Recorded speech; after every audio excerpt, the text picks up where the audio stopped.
Fans, NBA, TV. What's good, everybody? I said I was gonna get on here a little bit earlier. I'm running a little bit behind, but glad y'all can make it for this video. It's your man, 100 Grand Ross with The Rock Never Stops. Today, we're gonna have to dive in a little bit deeper. I told you yesterday there was so much to cover. We weren't gonna have a chance to cover all of it, but what I didn't cover yesterday, I was gonna cover today. So, without further ado, I want to dive into it. There are a lot of things that we can learn from the rotations, from what we saw, even how the Bucks approach trying to play us, some of our advantages, some of the things that we're going to have to make sure that we shore up moving into this upcoming week. I'm going to get into this next week's schedule. We got the Pacers on Monday. We got the Celtics on Wednesday. We got the Magic on Friday. Then we got back to back between the Magic and the Heat on Saturday. That is probably our greatest chance to take our first loss over the last 12 games. It's going to be somewhere in the stretch of this week. If I had to guess, if we get through this week undefeated, now we can start saying, okay, what does this mean for coming out of the East? Because some of these teams, they've already beaten New York, they've already beaten Cleveland, they've already beaten the best teams. They're playing some of the best ball of the season right now.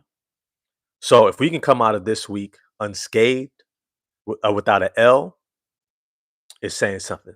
But before we dive into that, yo, as always, smash the like button for me. Hit subscribe and the bell for notifications. Remember, it's a small thing for you. It's a big thing for me and the channel. So I appreciate all the love and support. I'm really excited to dive into this topic today because these are the things that I love to kind of like just play with in my mind. You know, what am I observing? What am I seeing? What does it mean potentially for the team? Long-term outlook, also how we're looking in relation to the rest of the NBA. Something that I grabbed from another Pistons YouTuber. He was talking about how the Milwaukee Bucks are plus 20 points when Giannis is on the floor with that starting lineup. But we were up by 29 points at a certain point in time. What it's to say is that the impact of Giannis Antetokounmpo in that starting lineup is such that this game would have been a dogfight all the way through. And Milwaukee may have led for a considerable amount of the time. And there's probably no way our rotations would have been 11 players. No way. And these are things to really think about as we're looking at the long-term outlook of this team, what we can anticipate, what we can expect. There's a lot of really interesting things that I saw. I think a lot of us were excited about the double big lineup with Stu and Duran. Um, I was excited about Stu's ability to contain on the perimeter. I thought that that bode well for his long-term outlook. But I think something that we learned in the previous game before the Bucks was that even though Stu and Duran can move laterally, both of them are pretty slow to reacting to covering that three-point line. And one thing that Milwaukee tried to do immediately was exploit that. They had Miles Turner, Bobby Portis taking wide open threes. And Duran many times was caught behind the play trying to close out, or he was in rotation. Guys were trying to help out, and next thing you know, it's a wide open three. So it looks like JB Bickerstaff is saying, look, we're doubling down on our defense. And what that means right now is we need a little bit more mobility within that starting lineup. Now, what that meant for Stu was a return to the bench. I don't think it's a bad thing. I think I saw him come out aggressive. He missed his first three, came right back, stepped into the second three, knocked it down. Right? That's a wonderful thing to see right off rip. That means that he's playing confidently, that he understands what his role is. I said after the last game that Isaiah Stewart needed to become more of a pick and pop big man. He needed to be he needed to become more pick and pop, especially when he's playing up against starting lineups. We need to see him understand how to maximize his ability to exploit his mismatches. And because he shoots the three ball so well right now, he's able to exploit a mismatch either on the perimeter or getting those pin down post ups and being able to try to shoot right over the top.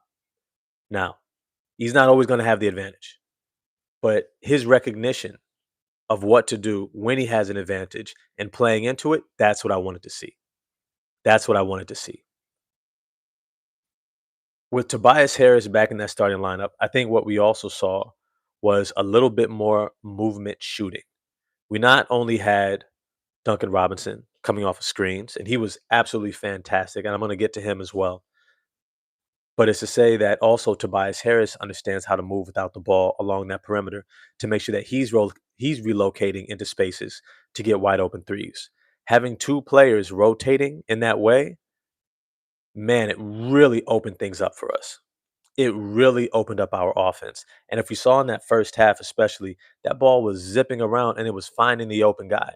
And our role players were stepping up. Once again, our veterans shine in JB Bickerstaff's system. They shine. They play to their fullest capacity and ability.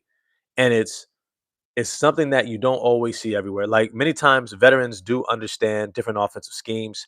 They understand general concepts.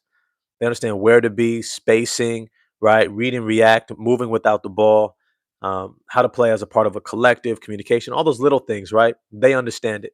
So they fall in line a little bit better and they know what's expected of them and they perform generally more consistently than a younger player would. But they don't always shoot the ball this well. They don't always come in and feel as emboldened and as empowered within the offensive system to really maximize their ability.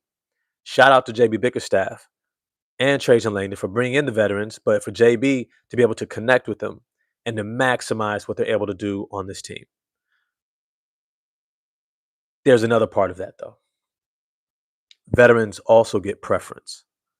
And I want to caveat that with not all the veterans are going to continue to get preference, I think, in the long term outlook of this team over the course of this next month or so.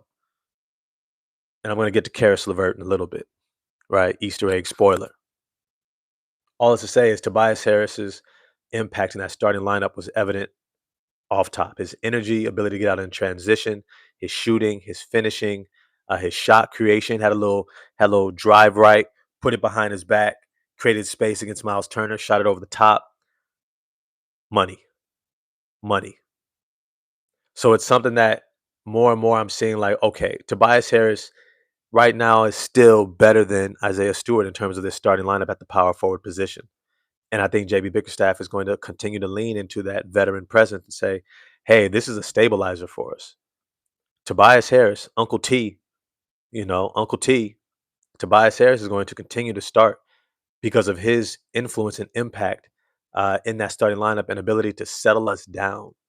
That's one thing that Isaiah Stewart is actually not known for, is settling us down. Many times he's the one that's revving us up. He's the one that's getting our energy going. He's the one that is inspiring us, right? Making those, big time blocks, which he did in this game as well. But Tobias Harris is that calming effect that makes sure everyone is focused and locked in. And not to say that Isaiah Stewart takes away from our focus, it's just a different type of impact. He's also a better communicator on both sides, and he has a greater understanding of who needs the ball when. Now, with all that said, we saw Duncan Robinson remain in the starting lineup. He remained in the starting lineup.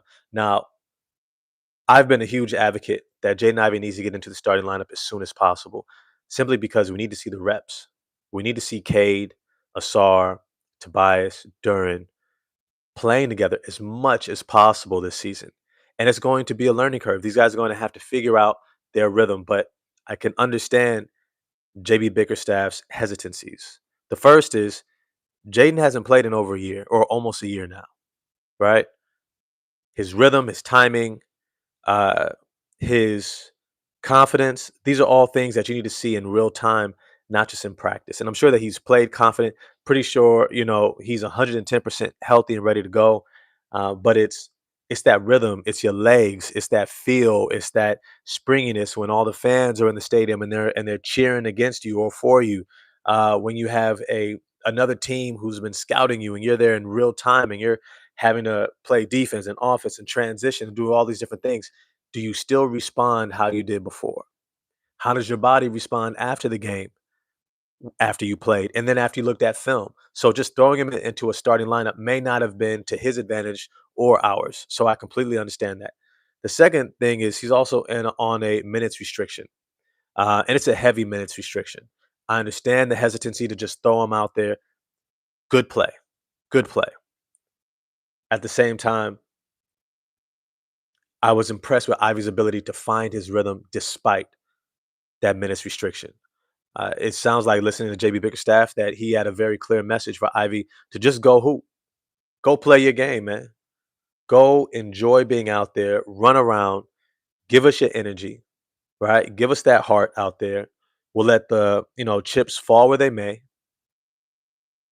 and we just want to see you on the court. And so you saw when he got out there, he played really freely. I mean, he played extremely free.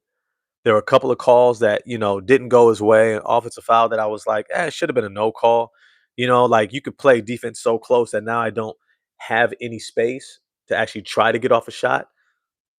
That could have easily been a blocking foul.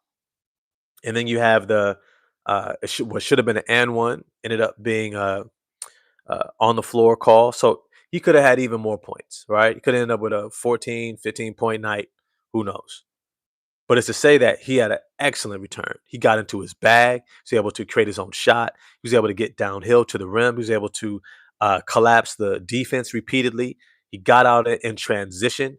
I love how JB Bickerstaff said in an interview recently, you forget just how explosive he is, just how fast he is getting up and down the court.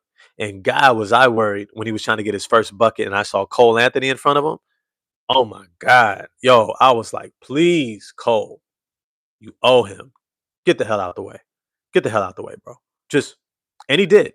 He did. To his credit, recognition, this is not the time to take a hard foul. It's not. Just move on out the way, bro. Cole still got going later on in the game.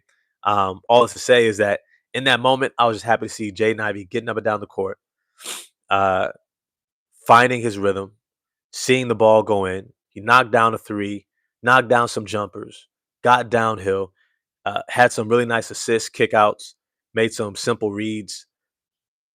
I'm all here for it. I'm all here for it. Shout out to Jaden Ivey's return. Looking forward to how he continues to perform throughout this week. Because remember, we got Indiana on Monday. That's a rivalry game. I don't care if Tyrese Halliburton is there or not. That is a rivalry game. Him and Benedict Mathurin drafted right after another. Asar Thompson and Jarris Walker drafted right after the other. Right? They're in our division. We've gone back and forth against them. This is another game that we need to get up for. And I think we will. I think we will. But we also have enough dogs on this team to where if we come out slow and sluggish, JB should have no problem sliding guys in. Sliding guys in. Yo, salute to the chat. Donovan, 6248 was good. I think we go undefeated in November. All right, this is the week. This is the week to prove it. This is the week to prove it. We got the Pacers, Celtics, Magic, and the Heat. We got 4 games this week. That's a pretty heavy week and a back-to-back between the Magic and the Heat at the end of this week on Friday and Saturday. Undefeated is going to be tough, but we'll see. Avira, Ben Jerry, yo, what's good? I think both Ivy and Duran might end up averaging 20 points per game this season. I would not be shocked by that at all. Remember, both of them are in a contract year where they've bet on themselves. They could have got 20 mil, 25 mil, probably 28 mil over the summer. They're betting on, no, I can get 32, 35 plus $1 million a year. Especially if Duran makes the All-Star game. I mean, that's enough said. All right. All this to say is that they have every incentive, every motivation to play all gas, no brakes, balls to the wall, extremely locked in, competitive, focused basketball for the entire season. And if both of them end up averaging 20 points per game, I think it will confirm what I've been saying about this team. And I'll put a clip in the description box for the video that I did a long time ago. And I said, the Detroit Pistons have a big 4. They have a big 4. Cade, Ivy, Asar, and Duran. And I compared them to the Avengers. I said, this is Captain America, Iron Man, Hulk, Thor. Right? These guys are all great in their own right. They are all great in their own right.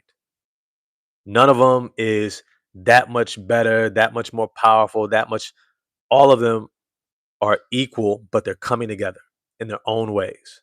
Yeah, we can say that Cade is really good. He is, but he still has a lot of room for growth. Ivy too, Duran too, Asar especially, and I'm gonna do some shorts and videos on him because he just looks. His body language doesn't look good.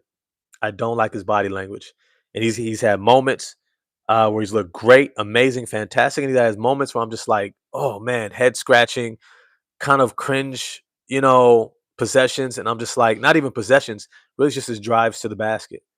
He gets there, and all of a sudden, he forgets how to put the ball in the hole, or to even try, to even look at the basket. So I'm gonna get into that later. All this to say is that if Duran and Ivy end up averaging over 20 points per game, we're gonna have to look at this team very different. We're gonna have to look at this team like, yo, I don't think there's another team out there. Well, Cleveland maybe New York, who has 3 20-point per game scores. Like, that's real talk. That's real talk. And then when you think about these other guys, you think about Stu, you think about Dennis, right? These guys are going to be in our rotation. We can start calling D Rob Hawkeye.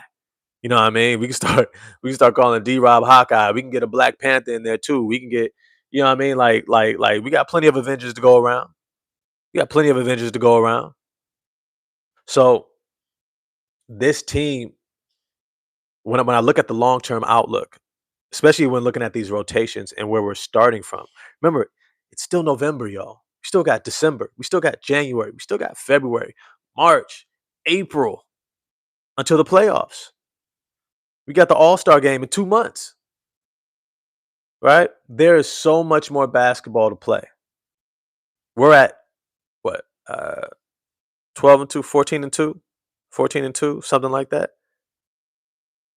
What's our official record again? Don't knock me for not knowing. Kay didn't even know how many games that we had won in a row. He was like, how many is it now? It was like 11, 12. I get it. I get it. I get it. Keeping track. All I to say is we have so much more basketball to play. So much more. Now, with that said, there's no time like the present.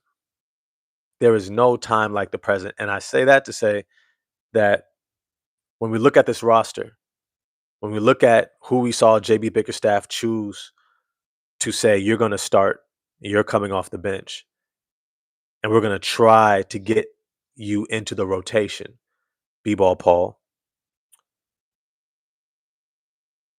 I think it's kind of clear that that doesn't really work. It's not going to work long term to have an 11-man rotation. It just doesn't.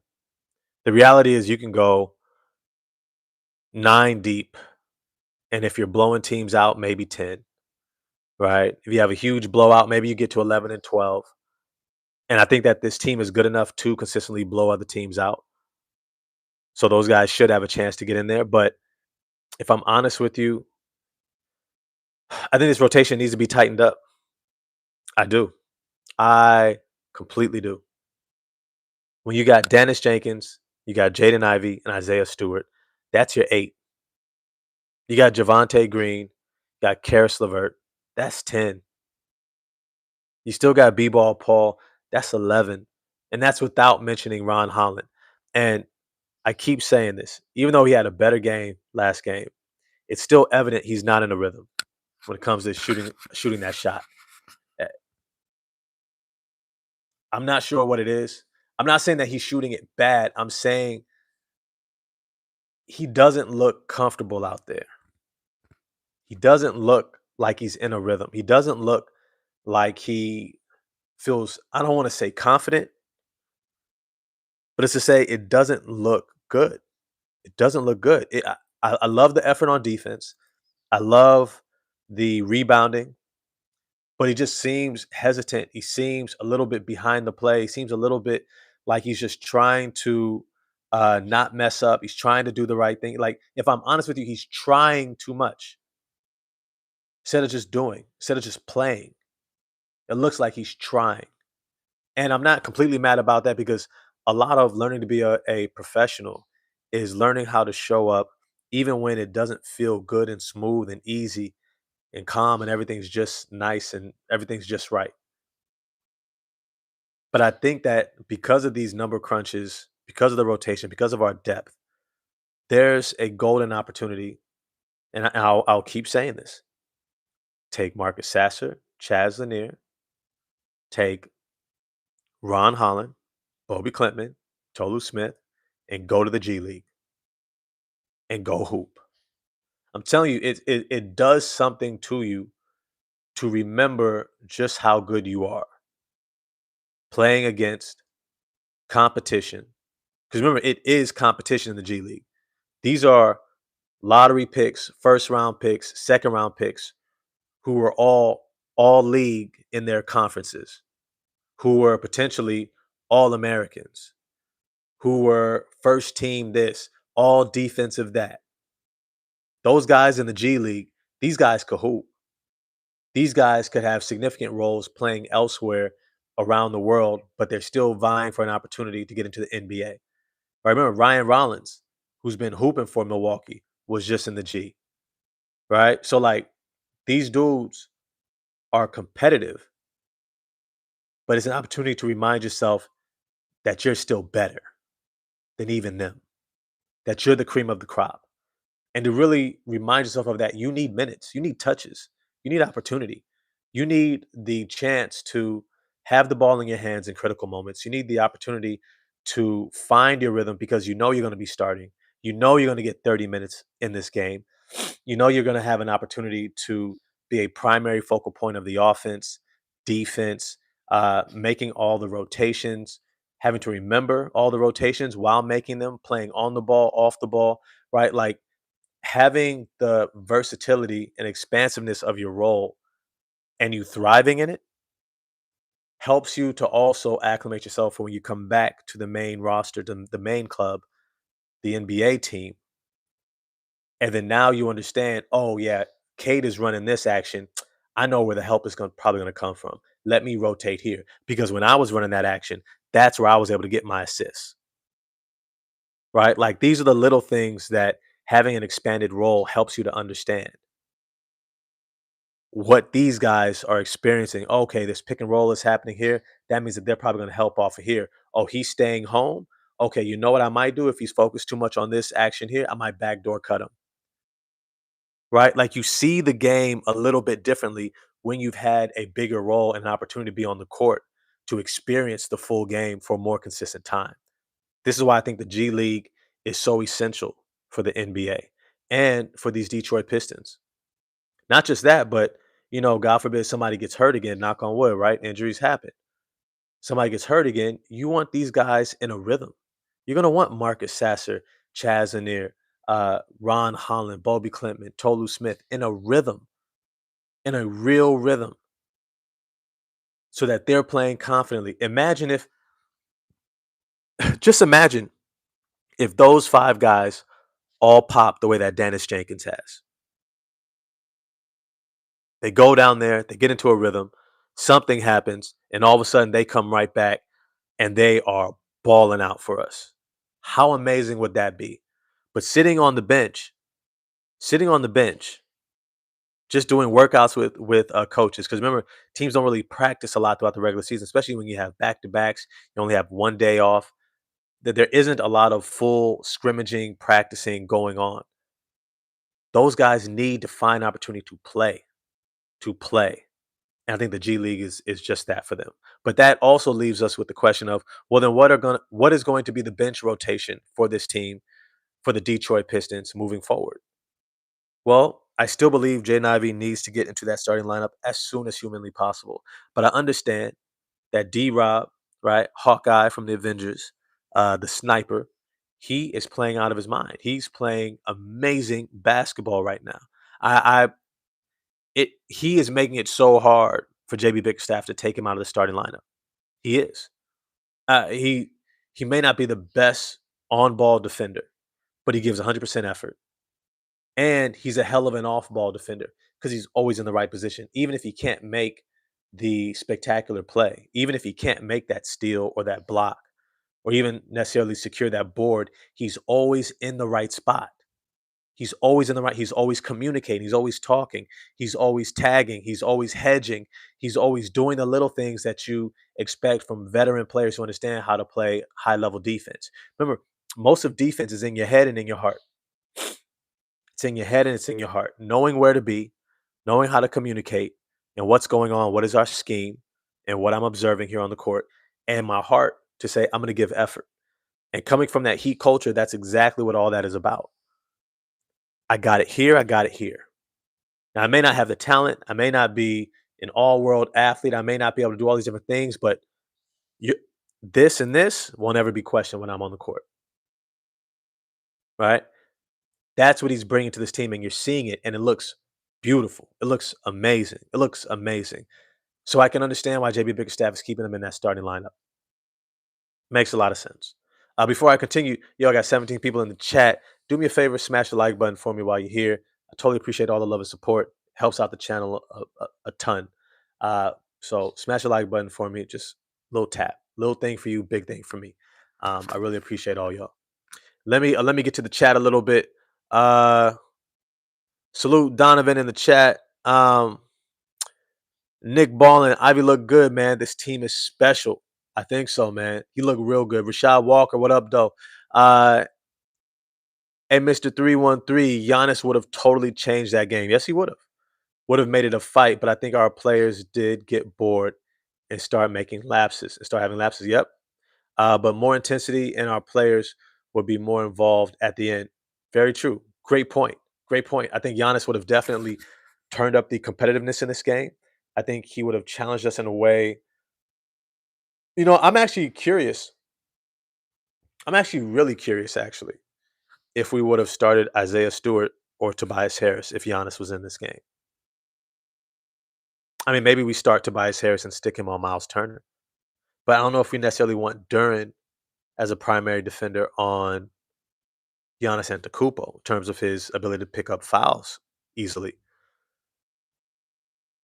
And then do we still put Asar Thompson on Ryan Rollins instead of Giannis potentially? I don't know. I don't know. These are all questions that I think we're going to find out next week because we got the Bucks again, December 3rd, next Wednesday. Not this coming Wednesday, but the following Wednesday. And if Giannis is back, he may not be back by then. I think Milwaukee will take it slow. It's hilarious. We actually have them almost back to back.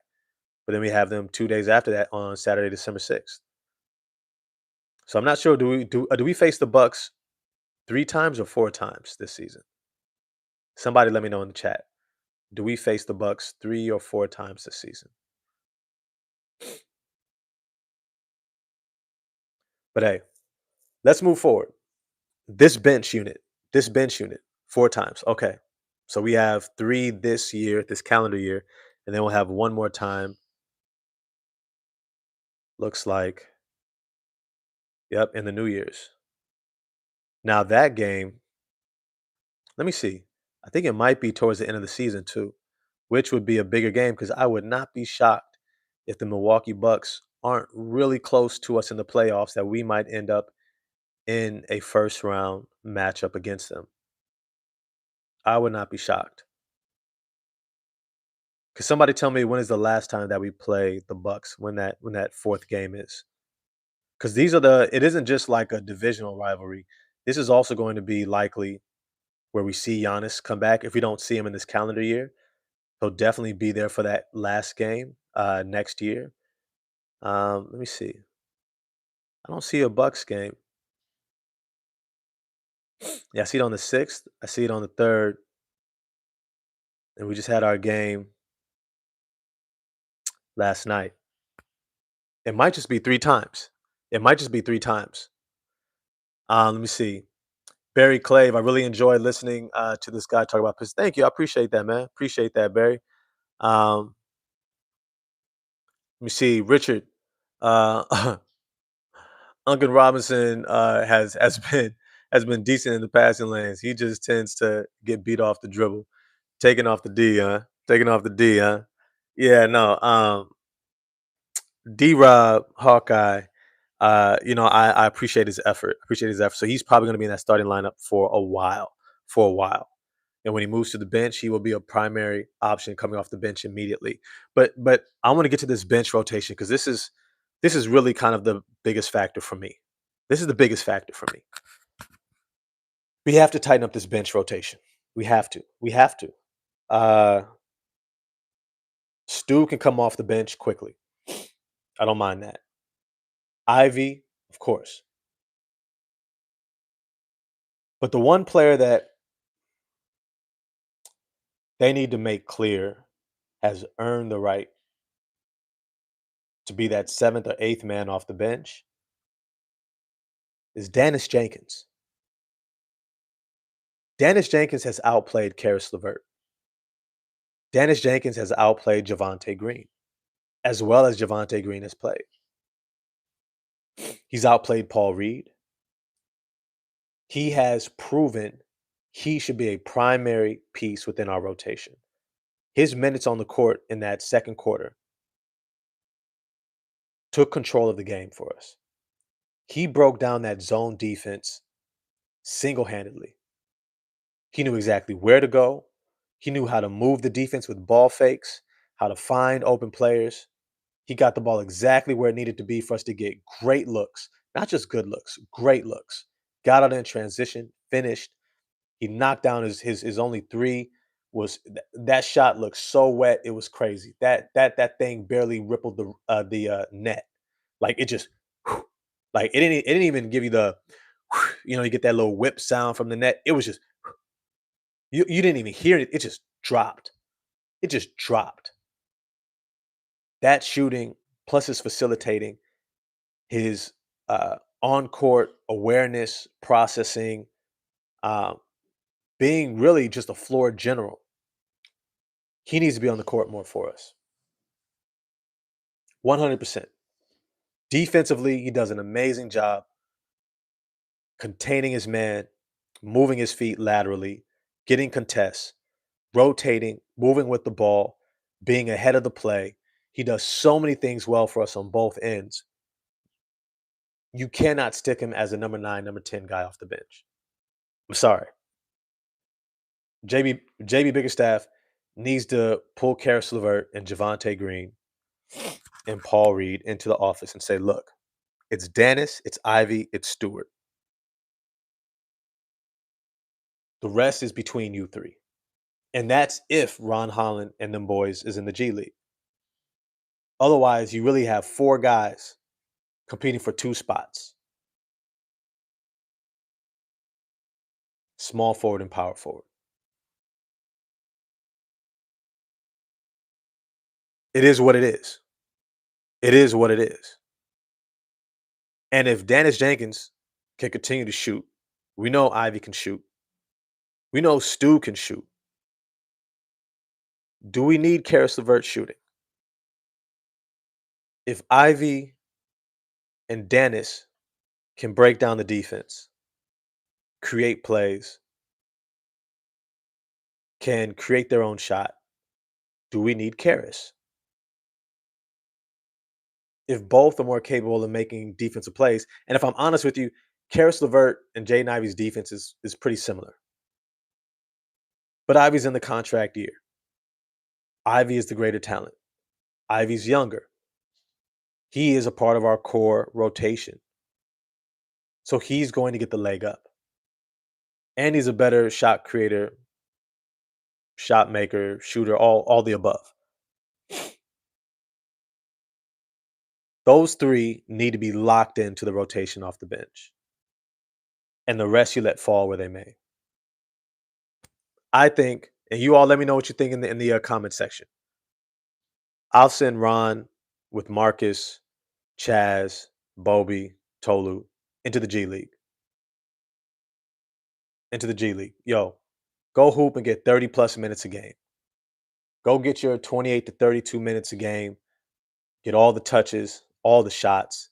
And the thing is, I want to see Ron Holland get 15 shots a game.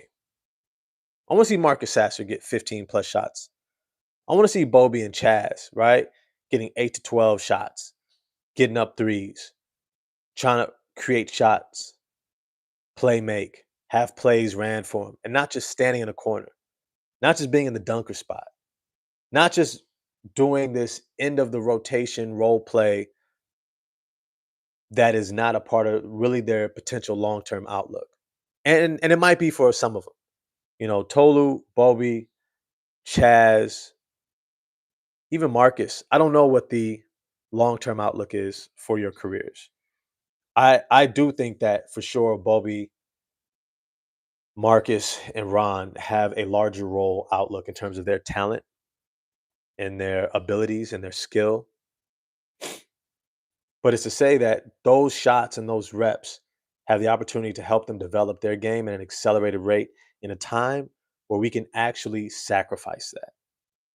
If they spend the next month of December in the G League and then coming up when they can, traveling with us to games when they can, but playing with the G League roster, getting those reps, getting into that rhythm, and then we can figure out our veteran rotation, let's do it.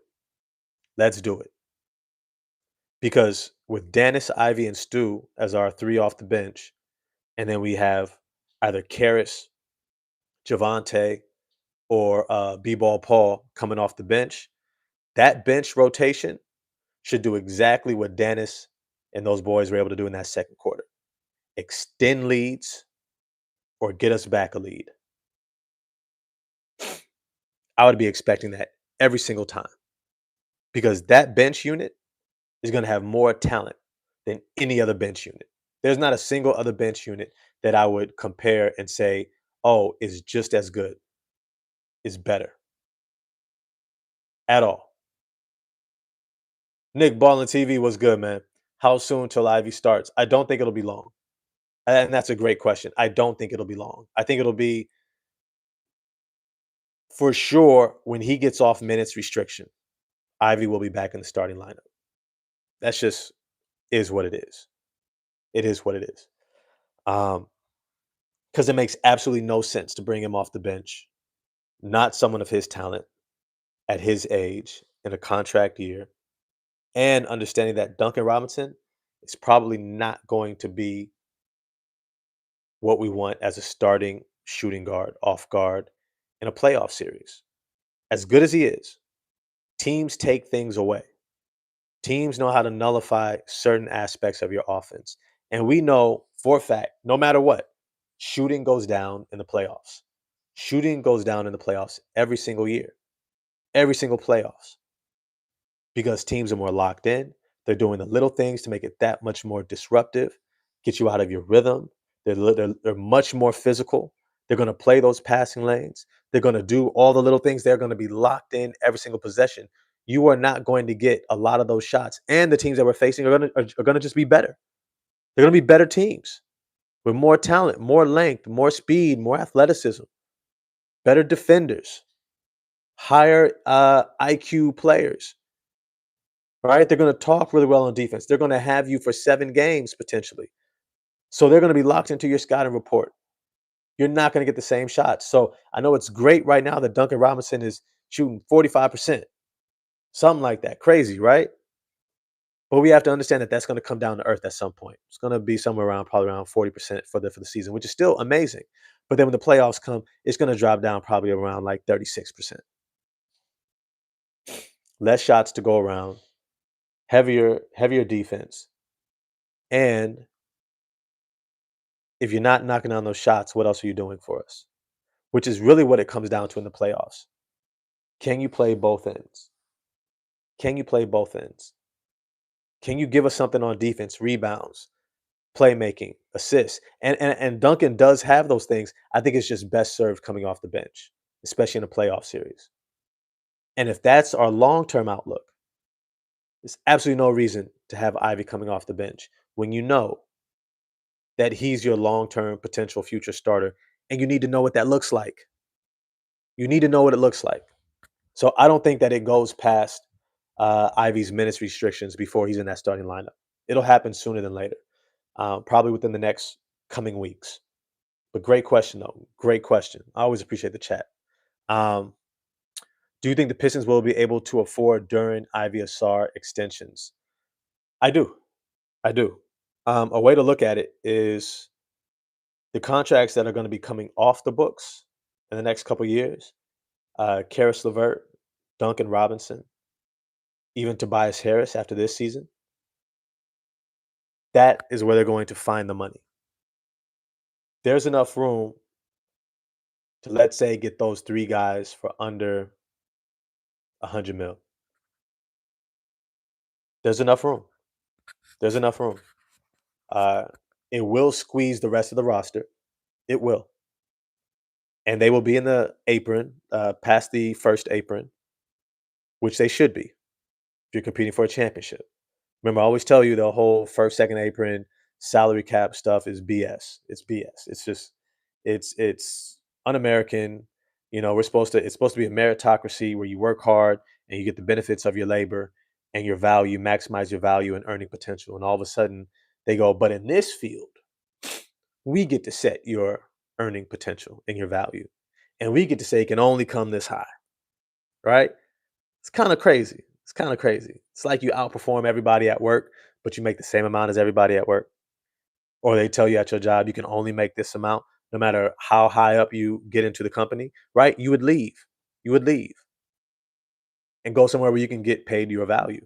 Unfortunately, right now there's just not another league in the world that has comparative salaries. Though I do think that it's getting there for some of these. Um, but I definitely think Duran for sure gets over 30 million this year. Ivy as well. Asar is going to get close. He's going to figure out his offense at some point. He's really just going to figure himself out, which is, I think it's tough because there's not really a lot of prototypes for him. So Asar figuring himself out is a little bit more difficult. It's a little bit more nuanced, right? Like it's not about hitting threes for him. It's not about becoming a movement shooter. It's about finishing. It's about having well-timed aggressiveness, being able to get off certain shots well, right? Like Sean Marion, which is a great example, had certain shots that he would always look for. Yeah, he'd do a little pick and roll, get out in transition, but he would hit that corner three, that little push shot, right? In the paint, if he wasn't dunking, he had that little floater. That's how he got his shot off. And he got those shots with regularity and then got to the free throw line. Okay. That kept him at 18 plus points per game. Some, somewhere in that realm. Asar Thompson is going to be similar. He's going to be somewhere between a 15 to 16 to low 20s player at the most. If he can really fine tune his finishing ability, which I think he will, I think he'll take a page out of Amen Thompson's page in terms of the offseason, and just work on his bag and do nothing but hoop against great defenders. Just say, guard me. And I'm just going to work on all my moves, all my finishing, all my pivots, all my turnaround jumpers, all my pull ups, all my like getting to the shots that I know I'm trying to hit and take. You know, I'm trying to get to them and I have to set them up. And I'm just going to do that so much that I can come into the season and it be second nature. I think that jump alone, combined with his rebounding, his all worldly on ball, off ball defense, and all the havoc that he's able to create with that, makes him a 28 to $35 million value player. Ivy is the one that I'm worried about. I'm worried about Ivy being worth more to others than he will for us. I say that to say that one of the positions that's really bereft right now, is that lead guard position. There's just a lot of teams who lack a really strong lead guard, either to get them into the offense, to score at a high level. You see the Phoenix Suns; they're playing double shooting guards, right, with Devin Booker and Grayson Allen. Right, you see teams like the Minnesota Timberwolves, Anthony Edwards and Dante DiVincenzo. That's not what they desire. That's not really what they want. They don't really want to be playing those guys to run the show. It bogs down your offense. There's a lot of things that, especially in higher leverage games, that those guys are going to struggle with.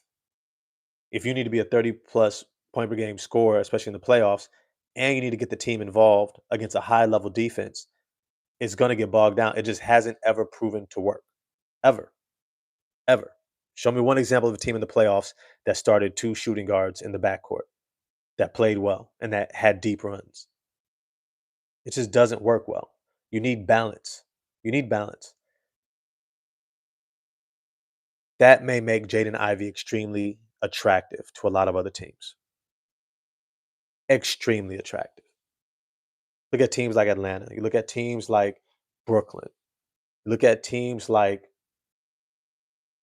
Charlotte might be looking to replace LaMelo. Um, so you look at Houston. I mean, they got Amen and Reed Shepard's playing better. You got teams like Memphis. You got teams like I already said Minnesota, New Orleans. You got teams like Orlando. I'm not sold on Suggs, even though he looks better next to Franz when Paulo's not there for some reason. You got a lot of teams who might be looking at Jaden Ivey like, I think he could be our guy. I think he could be our guy. An explosive guard in the backcourt who can collapse the defense consistently, get paint touches, get you open looks on the perimeter, kickstart your offense, and gets that ball movement, wide open shots, puts the defense in rotation time and time again. That's an extremely valuable skill set and ability. We might be bidding against a lot of other teams, but Ivy still has to show it. And I think a strong season plus a strong playoff appearance could push him closer to 35 plus. I wouldn't be shocked actually if he gets paid more than Duran, even though Duran will probably make the All Star game and Ivy won't. Right? I could still see Ivy commanding a larger salary. A team makes a bid trying to steal Ivy away, and we end up having to match. But if you've learned anything from this second apron, is that teams are very hesitant to do that because remember the process. You're going to have to clear the space, then you have to make your bid, and then you have to wait that 24 hours. In that same time, we see how fast free agency goes, especially early on. Guys are getting signed. Your guys need to get signed, especially if you have a lot of unrestricted free agent guys. You can't risk waiting and then you lose not just the people on your team, but the people that you could have gotten had you not had to wait. So it could end up in a situation where the Pistons are bidding against themselves and like, look, if you think you have a better offer out there, go for it. Because we see for a lot of these guys who are not getting extended early and play out their rookie deal, the contracts that they're getting are like 28 a year, 27, right? So that's difficult. And the only way to really validate going really high north of that is making an all-star game, all league, all NBA, all defensive, um, or maybe a great showing in the playoffs. Because as we saw, Chet Holmgren had a great showing in the playoffs, maxed out. J Dub, maxed out. No hesitation. You won a championship. Get to the NBA Finals. You're getting paid. Period. That's just how it works. But for guys like Duran, Ivy, even Asar, you're going to have to figure out other ways to prove your value when the market rate for your value is probably a little bit south of what you're really desiring. So we're gonna see. That was a long response. Sorry about that. Let me see. Uh, yeah, Tarek, that was a great question. Even at 30 million a year per player, I think we can afford it for sure, for sure. You can supplement other guys with cheap veterans. You got guys like Gary Harris out there. You got guys like Malik Beasley. But then you also still have your rookies. You still got Dennis. You still got Marcus, which is why they probably won't trade Marcus away because they might need him next year, right? Got guys like Bobby Clipman who should be ready another year, 2 years from now, right? Ray Floyd, what's good, man? I'm not trading anybody. 100%. I'm not trading anybody on this roster. Look, we have a deep roster, and that's to our advantage. The guys who are in a contract year, like Dennis Jenkins, he's going to get playing time. He's going to get plenty of playing time, opportunity to prove himself. I think he ends up with, I don't know, anywhere between lowest, the lowest I can probably foresee Dennis Jenkins getting signed for is like 7 million. That's the lowest. That's the lowest. But I think he can get upwards of close to 12 because from what I've seen alone, from what I have seen alone, if I am any of those teams I mentioned before that need a point guard badly, the Wizards. I mean, if you're not gonna get him in the, especially if you're not getting him in the draft, right? The Wizards will lose enough to get someone in the draft.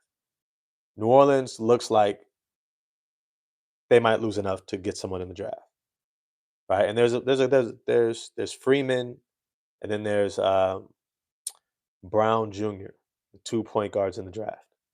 That will be high lottery picks, likely long term starters. But if you're a team like Minnesota, if you're a team, even like Miami, who could use a lead guard, a real floor general. If you're a team, let me see, Minnesota already said them, Memphis. I mean, they got a few there, but they're all injured. Uh, yeah, there's a whole bunch of teams. You look at a team like Atlanta, who could really use a lead guard off the bench behind Trey Young, which is kind of getting exposed now. Um, Brooklyn, for sure, for sure. There's a lot of teams that might be willing to send 15 million a year to Dennis Jenkins for 2 years. So hey, we'll give you two plus a third year option, right? Third year team or player option.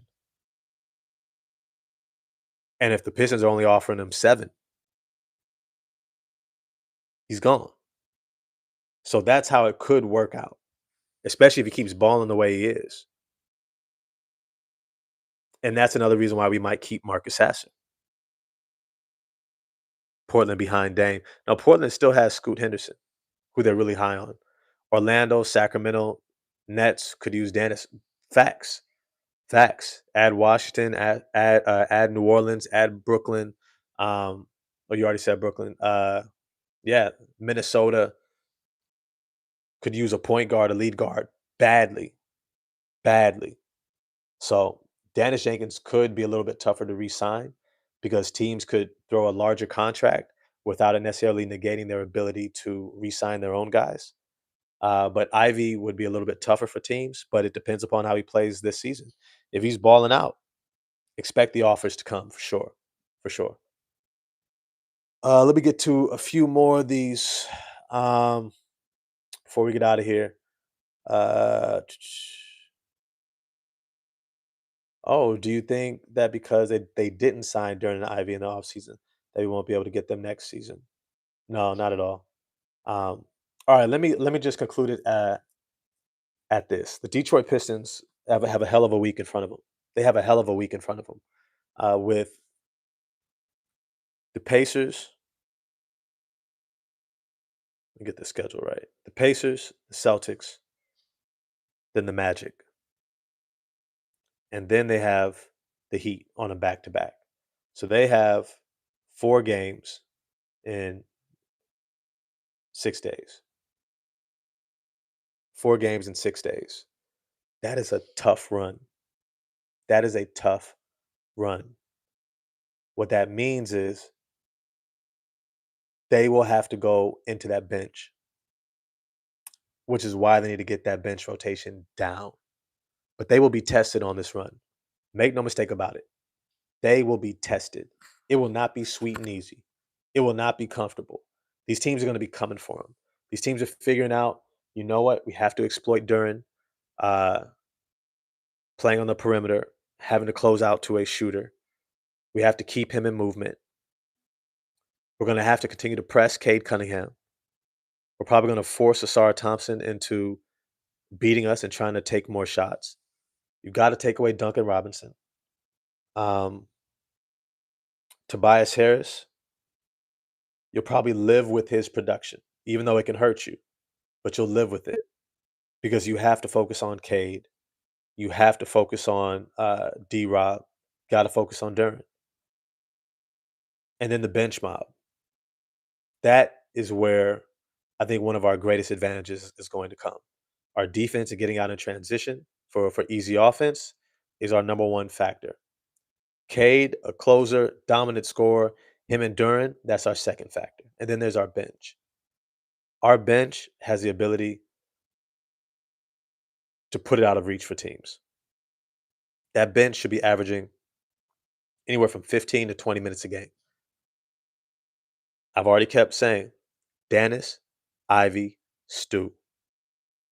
And then you look at Karras, Green, Paul, and sometimes Ron and say, hey, you guys are competing for these last two spots.